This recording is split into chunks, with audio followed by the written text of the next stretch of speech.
Welcome to Miss Martin Muses. Welcome to Miss Martin Muses, where we muse upon what makes me laugh, makes me cry, makes me happy, makes me sad, or just really ticks me off.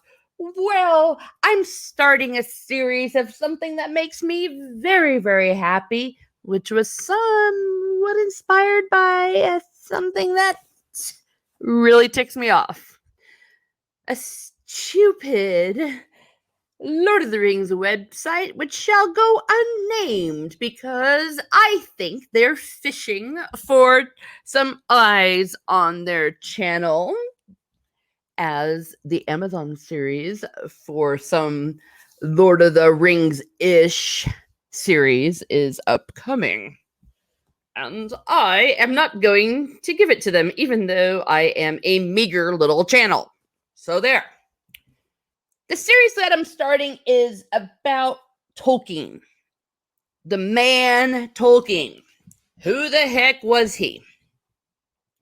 And there's no better way to go through what a person is than reading their letters. And it's okay, he's dead. He's cool. Then they've been published.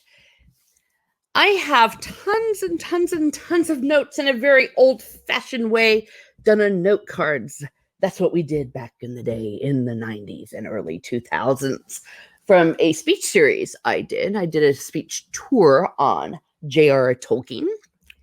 And these are a lot of fun to go back over and go through. Obviously, we're not going to read every single thing of his because that would get slightly boring. And I'll probably be doing some of them thematically. I figured I would start with Hobbit letters because The Hobbit came first, at least the first of his major published works. And there's something very fun in this letter of his that you will see, I think, when we get to it. So let us begin. Let us begin. Our first letter number 13. What we are looking at is a PDF of the letters of J.R.R. Tolkien. If you own the letters of J.R.R. Tolkien, the one edited by Humphrey Carpenter, with the assistance of Christopher Tolkien, Tolkien's son, it can be found on page 17. So here we go. Starting with the editor's note on the top. A publishing company in 1937, Allen and Unwin, quote, told Tolkien that they had interested one of the outstanding firms of American publishers in The Hobbit, and said that this firm would like a number of further illustrations in color and suggested employing good American artists. Allen and Unwin, however, thought it would be better if all the illustrations were from your hand. Good point here, kids. Good point. This man made a lot of the illustrations. You want to see some good illustrations? Well, go and look at what the author himself did.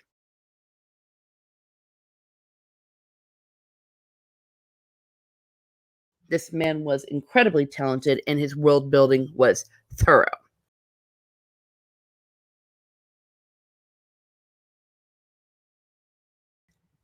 Continuing with the beginning of the letter, 13th of May, 1937. Dear Mr. Firth, thank you for the information concerning prospective American publication.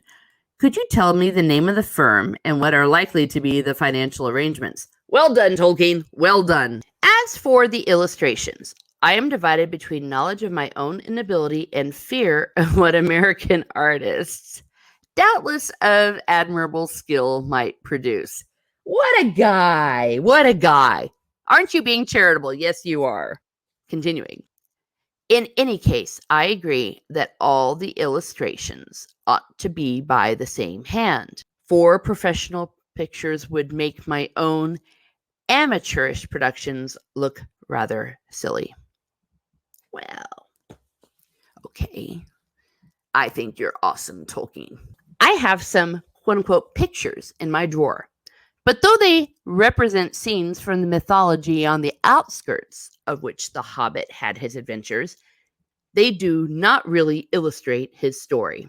The only possible one is the original colored version of Mirkwood, redrawn in black and white for The Hobbit.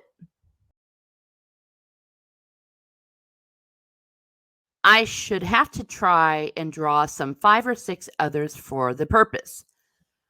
I will attempt this as far as time allows in the middle of term, if you think it advisable.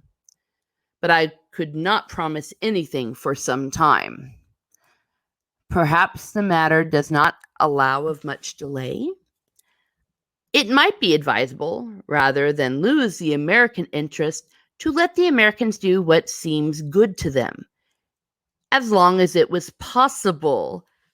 I should like to add, get ready for it, to veto anything from or influenced by the Disney Studios, for all whose works I have a heartfelt loathing. Yay, I love you, Tolkien. How did he know what we were going to know? How dare we be fooled by some of their awesome, cool stuff? He knew it was trash.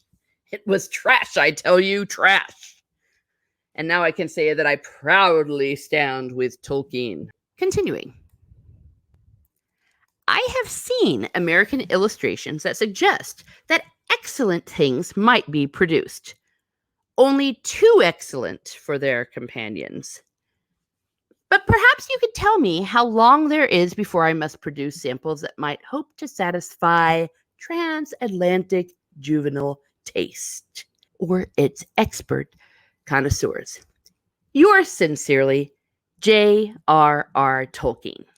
Let me make a few pointers here. First, we learn get financial arrangements. Yes, precious. Get financial arrangements and get them ahead of time. Number 2, all illustrations ought to be by the same hand. Yes, you want some consistency in style. Number 3, we learned that Tolkien has a lot of illustrations that aren't really even pertaining to the book, part of his world building.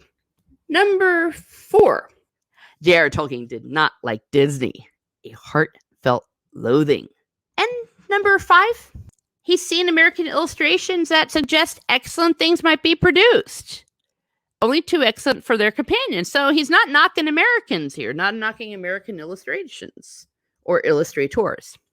So that is letter number 13 from the letters of J.R.R. Tolkien about illustrations and his thoughts concerning them. Have a great day, everyone. Have a great day. And be certain to not work with anything influenced by the Disney Studios, for whose works there is a heartfelt loathing.